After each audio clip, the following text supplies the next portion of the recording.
Aujourd'hui on va rêver un peu, aujourd'hui on va se raconter des belles histoires, des beaux romans, aujourd'hui on va se raconter vos plus belles rencontres. Bonjour à toutes et à tous mes enfants et bienvenue dans cette nouvelle vidéo dans laquelle on va se donner un petit peu d'espoir, un peu d'amour, un peu de joie. Pour ce faire, je vous ai demandé à toutes et à tous sur Instagram de venir me raconter quelles sont vos plus belles rencontres. Bien entendu de m'expliquer, de me raconter comment et pourquoi ce sont vos plus belles rencontres, mais surtout qu'est-ce que c'est devenu par la suite. Est-ce que tu parles encore à cette personne? Est-ce que t'es encore avec cette personne ou est-ce que pas du tout? C'est ce que nous allons découvrir, alors c'est parti. On démarre avec une histoire de lycée et comme c'est important ces histoires de lycée, c'est les premières histoires qu'on vit en fait. C'est des moments où on a tellement aucune expérience que justement ces expériences-là nous marquent au fer rouge. C'est Gertrude qui me raconte quelque chose de très simple et pourtant, elle me dit c'était en seconde, j'ai rencontré un garçon qui m'éblouissait de sa personnalité. Ses mimiques, son rire si particulier, il était franc, tendre, drôle, passionné, artiste. Oh là là, non mais j'adore. Il m'a appris à oser dans la vie, à poursuivre mes rêves. C'était magique d'être avec lui car je l'aimais de tout mon cœur et il me le rendait bien. Nos câlins qui duraient des heures me manquent, son côté taquin me manque et surtout, j'adorais quand il laissait son cœur parler. Hashtag c'était bien. Oh là là, non mais c'est tellement fort! Je sens littéralement la passion quand tu me racontes ça et je te comprends tellement, comme je disais il y a 2 secondes, quand on est au lycée ou même au collège, mais peut-être qu'au lycée on devient un tout petit peu plus mature, suffisamment même pour enfin se laisser réellement toucher l'âme, j'entends, au-delà du physique. Et c'est vrai que les rencontres qu'on fait dans ces âges-là, à l'adolescence finalement, c'est tellement important, c'est tellement fort, j'ai vraiment l'impression que c'est le point de départ de tout ce qui va suivre dans la vie finalement. Et quand on a la chance à l'adolescence de rencontrer des personnages intéressants et intenses comme celui que tu nous décris là, mais c'est de l'or en barre. Parce que comme c'est ton point de départ finalement par la suite, t'as un peu du mal à rabaisser tes standards, tu sais que ça existe et donc tu vas chercher finalement que des meilleures versions encore de cette personne extraordinaire que tu as rencontrée, alors que forcément si tu démarres avec des connards ou des connasses tout de suite, c'est pas la même limonade. En tout cas j'adore ce que tu nous racontes ma Gertrude, c'est beau, c'est fort, j'aurais tellement aimé que tu m'expliques ce qui s'est passé par la suite, si vous vous parlez toujours, si vous êtes toujours ensemble ou pas. J'imagine que non puisque tu me dis que ces câlins te manquent, etc. Mais merci pour cette histoire, c'était beau, c'était fort. Ça m'a moi-même rappelé plein de beaux souvenirs. D'ailleurs, si t'as une bonne histoire de lycée à nous raconter, n'hésite pas à la dire dans les commentaires. On est toujours très friands de ce genre de choses. Et on passe à la belle rencontre suivante. Oh là là, gros flashback. Ça me met tellement de souvenirs dans la tête. Gertrude qui me raconte: ma plus belle rencontre, c'est celle avec mon premier amour. J'avais 18 ans, on ne se connaissait pas du tout. On avait un couple d'amis en commun. Ce couple nous a proposé de sortir un soir pour la chasse aux Pokémon. Mais qui se souvient de ce truc-là? Entre parenthèses, oui, c'était à la sortie du jeu Pokémon sur téléphone à l'été 2016. Mon dieu, mais je me souviens quand on m'a parlé de ce jeu, j'étais en mode what the fuck, c'est quoi votre délire? Au final, évidemment, j'y ai joué comme tout le monde. C'était un phénomène ce jeu, hein. Eh bien, ça a carrément matché entre nous deux. On a passé la soirée entre potes, mais il y avait clairement un jeu entre nous. Bref, j'ai joué une seule fois à ce jeu et j'ai attrapé un sacré Pokémon. Mon premier amour. Suite à cette première soirée, on s'était donné rendez-vous en tête à tête et c'était l'évidence. Merci pour tes vidéos, tes conseils, suite à tes expériences, etc. Ça fait tellement de bien de t'écouter. Hashtag c'était bien. Mais merci à toi ma Gertrude. Ah mon dieu, mais je me rends compte qu'en fait, en vous demandant de venir me raconter vos histoires, j'ai complètement zappé de vous demander de me raconter où est-ce que vous en êtes maintenant. Donc si ça se trouve vous êtes ensemble, vous êtes plus ensemble, on ne sait pas, on ne saura jamais, mon dieu, quelle frustration. Mais Gertrude, mais merci pour ce flashback parce que cette histoire de jeu Pokémon, c'était un tel phénomène, tout le monde y a joué dans le monde entier. Il y a même des gens qui sont morts en jouant à ce truc là quoi, je sais pas si vous vous souvenez. Il y avait des mouvements de foule, c'était un truc de ouf ce jeu là. Et d'ailleurs pour la petite anecdote, alors je sais pas si c'est vrai, mais on m'avait dit qu'il y avait tendance à y avoir des Pokémon un peu plus rares autour des McDo parce que justement les McDo avaient fait un partenariat commercial finalement avec ce jeu là. J'ai jamais su si c'était vrai ou pas, mais je me dis si c'est vrai, trop malin de mettre des super Pokémon près des McDo, comme ça les gens vont au McDo. Et il y en a qui bossent dans la pub. Allez, on passe aux histoires suivantes. À toutes les personnes qui regarderaient cette vidéo ou qui écouteraient ce podcast et qui seraient un petit peu en mal d'amour, un petit peu en mal d'espoir et qui se disent vas-y c'est bon, je rencontre personne en ce moment, de toute façon j'en ai marre d'être célibataire, j'aimerais tellement trouver le love mais il y a personne devant moi. Écoute cette histoire, peut-être qu'elle va te donner un peu voire beaucoup d'espoir. C'est Gertrude qui me raconte: coucou Nad, je vais te raconter l'un des plus beaux jours de ma vie. Déjà je t'explique le contexte. Je travaillais en tant qu'aide à domicile, je venais d'avoir 18 ans, c'était mon petit job d'été. Sauf que je n'avais pas le permis, alors je prenais le bus et je me déplaçais énormément, donc je prenais beaucoup le bus. Il y avait un garçon que je voyais souvent, il semblait travailler à la gare des bus, et un jour je ne saurais expliquer pourquoi, mais je l'ai salué de la main. Et ce petit geste a changé le cours de sa vie. Jusqu'au 23 juillet 2020 où on a discuté comme si on s'était toujours connus, nous voilà presque 3 ans après plus amoureux que jamais. Je n'avais jamais ressenti une telle connexion avec une personne dont je ne connaissais même pas le nom. Comme quoi quand on doit rencontrer quelqu'un c'est écrit, hashtag c'était bien. Oh, non mais j'adore ce que tu nous racontes ma Gertrude. J'adore parce que comme je le disais il y a 2 secondes, ça donne un peu d'espoir aux personnes qui qui en ce moment rencontrerait pas particulièrement des gens, mais surtout ça rappelle, et je vais t'expliquer pourquoi, qu'on n'a rien sans rien. Parce que là, si t'es un peu désespéré dans ta vie amoureuse et que tu te dis vas-y j'en ai marre, je rencontre personne, tu peux être tenté de te dire oh mais peut-être que alors moi aussi ça va me tomber sur le coin de la gueule demain comme pour Gertrude.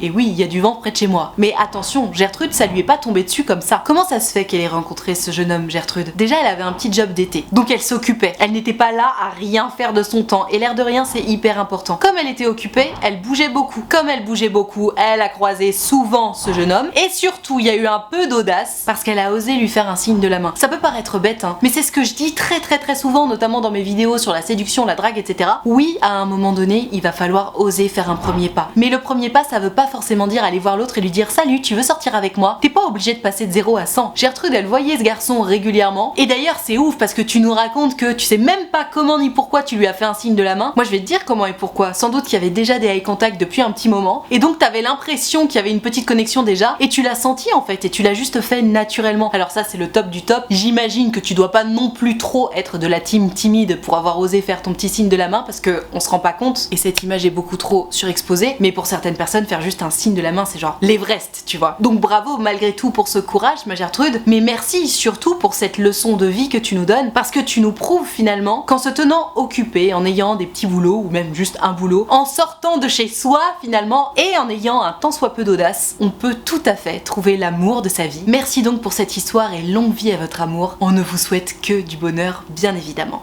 Tiens, une histoire qui a le mérite d'être originale. Gertrude déteste les sites de rencontres, elle n'y est même pas inscrite, et pourtant c'est quand même grâce à un site de rencontre qu'elle a trouvé l'amour. D'après ce que j'ai compris, ils sont même toujours ensemble aujourd'hui. Je te lis l'histoire et on débriefe parce que ça vaut le coup. Hello Nad, cet été, une amie à moi s'est inscrite sur un site de rencontre. Elle m'envoyait souvent des profils de mecs qui pouvaient me plaire. De mon côté, je venais de me prendre un râteau au début de l'été et mon ego était un peu blessé. Elle m'a envoyé le profil d'un mec qui me correspondait totalement, que ce soit physiquement ou au niveau de la personnalité, en me demandant si elle voulait que je nous mette en contact, car moi je n'étais pas inscrite sur l'application. Je lui ai confirmé qu'elle pouvait le faire car ça pouvait être un match, même si je suis complètement réticente au site de rencontre, tout simplement parce que je trouve que ça ne me correspond pas. Elle lui a donc envoyé un message de ma part en lui expliquant que nous avons apparemment des points communs et que je souhaiterais rentrer en contact avec lui. On s'est ajouté mutuellement sur Facebook et Insta, on a commencé à parler tous les jours pendant 2 mois parce qu'on n'habitait pas dans la même ville, et puis on s'est enfin rencontrés, et là c'était une évidence des deux côtés. On a continué à se voir, on est tombés amoureux et on a décidé de se mettre en couple pour notre plus grand bonheur. Hashtag c'était bien. Non mais c'est trop bien, c'est trop chouette cette histoire. Et puis ta copine Germaine là, on adore. C'est quel type de besta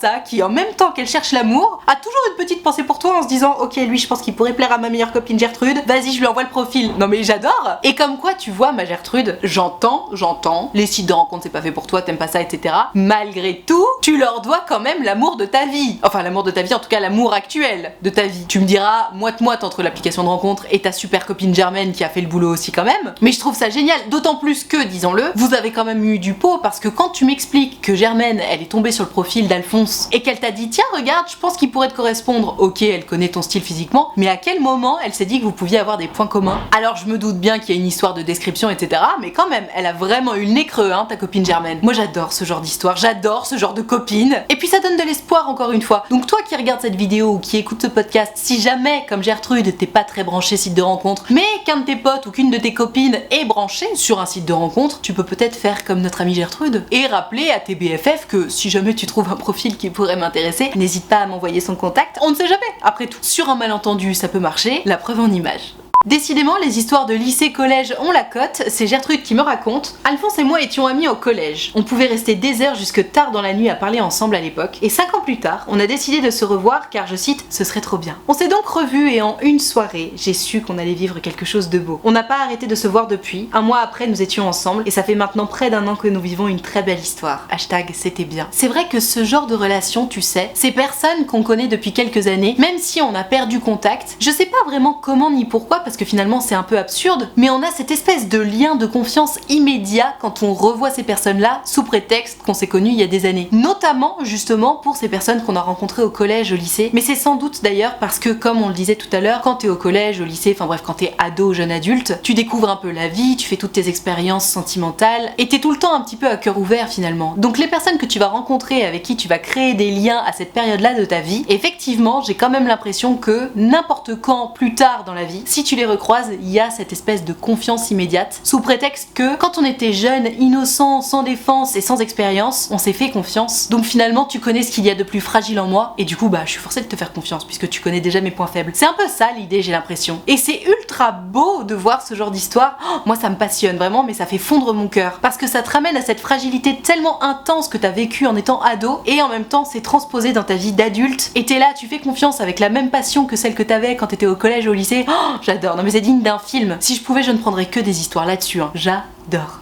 Ok, tu veux du rêve? Tu veux de la plage, des cocotiers, le beau gosse qui sort de l'eau et qui vient de parler? On est en plein dedans, oh my god. Accroche-toi parce que ça fait envie. C'est Gertrude qui me dit: Hello Nad, ici Gertrude. Yo Gertrude. Ma plus belle rencontre amoureuse, c'était maintenant il y a un peu plus de 2 ans et demi. J'aime l'appeler ma rencontre au détour d'un grain de sable. Et je sais, là tout de suite tu peux te dire: ah ça va. Non non, ça vaut le coup. C'est normal qu'elle ait mis un titre à son histoire puisque c'est un film. Cet été-là, j'étais célibataire depuis 5 mois après une relation de 7 ans qui s'était terminée par une belle tromperie de sa part. Je nous reprenais, ma vie et moi, en main. Je faisais des choses pour moi et je les faisais seule. Ce jour-là, j'avais un rendez-vous Tinder sur la plage, mais c'était pas mon truc. Je voulais une vraie rencontre, alors j'ai mis mon portable en silencieux. Je suis bel et bien allée sur la plage et j'ai profité. Et puis tout à coup, ce beau brun est sorti de l'eau. Il est venu s'allonger sur la serviette juste en face de moi. Après quelques eye contact et un sourire, je suis allée dans l'eau et là, comme dans les films, il était là. À partir de là, se sont suivis de longues discussions pendant des heures, des rendez-vous sur rendez-vous sur rendez-vous. On a fini par se mettre ensemble. Je l'ai eu, ma vraie rencontre, et aujourd'hui je suis fiancée avec un bébé de 9 mois. C'est allé vite, mais qu'est-ce que c'était bien. Oh là là, non mais j'adore.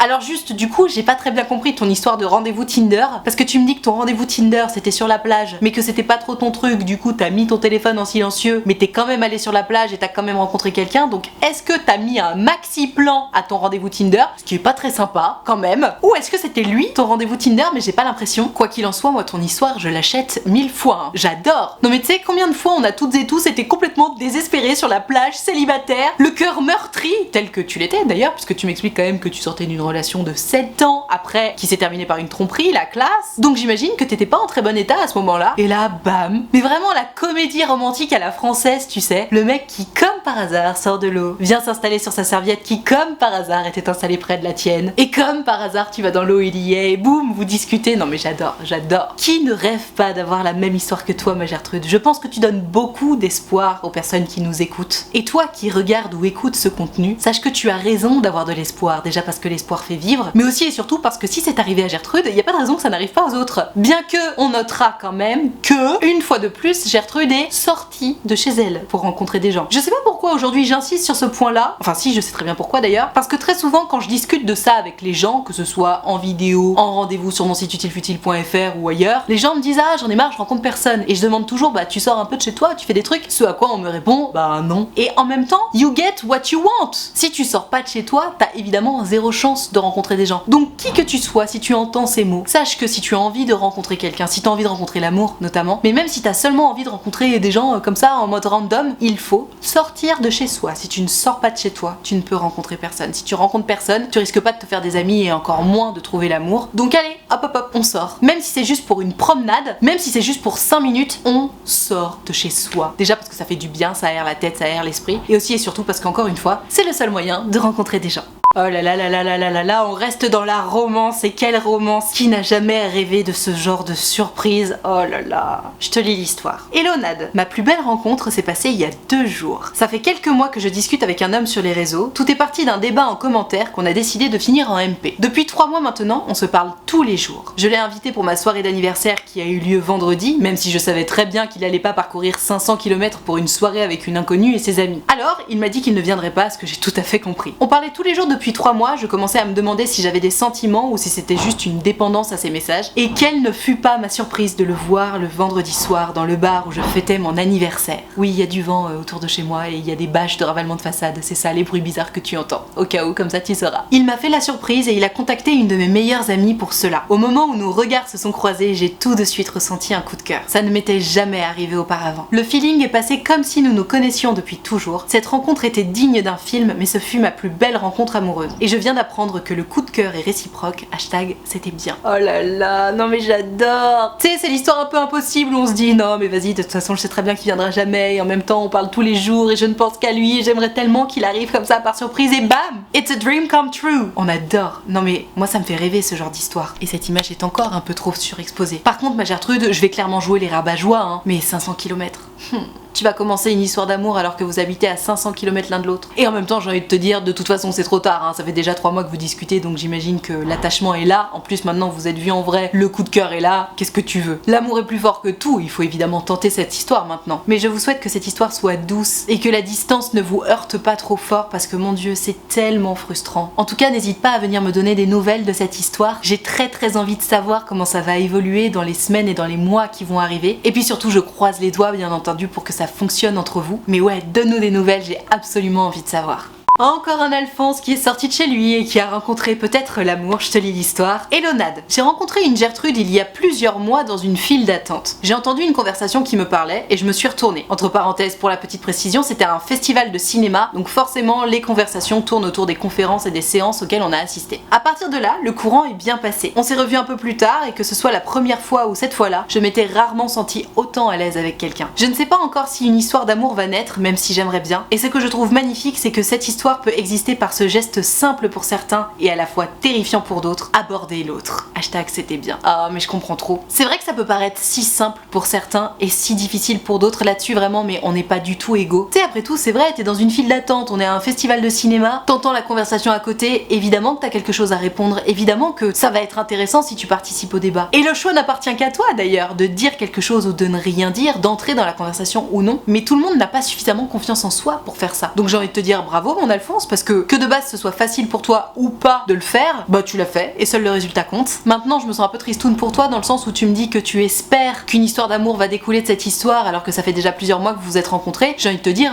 si tu veux faire avancer les choses, hésite pas à lui proposer de vous voir parce que vous vous êtes croisés à ce festival de cinéma, je sais pas si vous habitez près l'un de l'autre ou pas, mais quitte à se recroiser à un prochain festival de cinéma ou d'audiovisuel ou que sais-je, mais c'est toujours pareil, hein. Pour rencontrer des gens, il faut sortir de chez soi, mais pour concrétiser les choses, il faut revoir les personnes qu'on a rencontrées hors de chez soi. Et pour se revoir, il faut proposer des choses. Oui, évidemment, tu peux t'en remettre au destin, mais ce sera potentiellement beaucoup plus long et t'es même pas sûr que ça arrive. Alors que, si tu sors encore une fois de ta zone de confort et que tu proposes à la personne que tu as envie de revoir quelque chose, bah là, tout à coup, tu maximises tes chances, 1, de revoir la personne, et 2, de concrétiser enfin les choses. Et attention, par concrétiser les choses, j'entends qu'il se passe quelque chose, ou alors que tu sois fixé sur le fait qu'il ne se passera rien. Dans tous les cas, t'as envie de passer à l'étape suivante. Si tu penses à cette jeune femme, c'est qu'elle t'a marqué, c'est que t'as envie de la revoir, c'est que t'as envie de savoir s'il peut se passer quelque chose entre vous. Donc plutôt que de rester bloqué à se dire oh là là j'espère, j'aimerais bien que ça se transforme en histoire d'amour, vas-y Alphonse, agis, donne-toi les moyens de tes ambitions, sois maître de ton destin, propose-lui quelque chose. Et nous bien entendu d'ici là, on croise fort les doigts pour toi.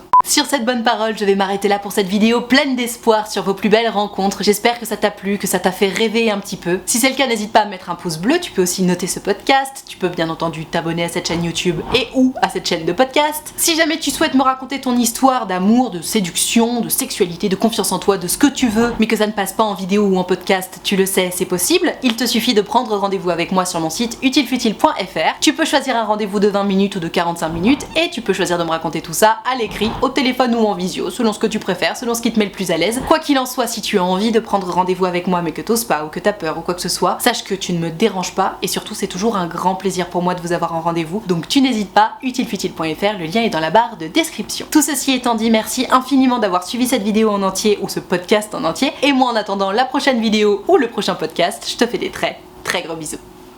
Ciao.